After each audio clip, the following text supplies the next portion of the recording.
रिश्ता क्या कहलाता है में आप तैयार हो जाइए धमाकेदार एपिसोड, या फिर यूं कहे कि धमाकेदार वो ट्रैक देखने के लिए जहां पर अब मेकर्स लाएंगे एक नहीं दो नहीं बल्कि पूरे 3 साल के लीप का ट्रैक। जी हाँ, 3 साल का ये लीप पलटेगा रिश्ते की कैलकुलेशन। 3 साल का ये लीप बदलेगा रिश्तों का सिलसिला, क्योंकि 3 साल के लीप के बाद नायरा की याददाश्त ही नहीं लौटेगी बल्कि नायरा को मिल जाएगी उसकी जिंदा बच्ची भी।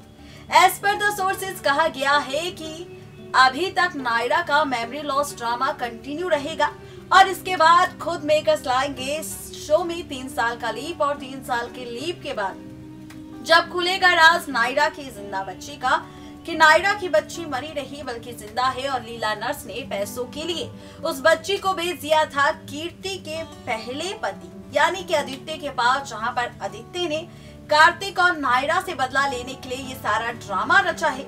तो भाई अब ये सच जैसे ही कार्तिक के सामने आएगा तो कार्तिक फैसला लेगा पूरा सच जानने का और अपनी बेटी तक पहुंचने का। फाइनली कार्तिक पहुंच भी जाएगा अपनी बेटी तक। आदित्य जेल की सलाखों के पीछे होगा।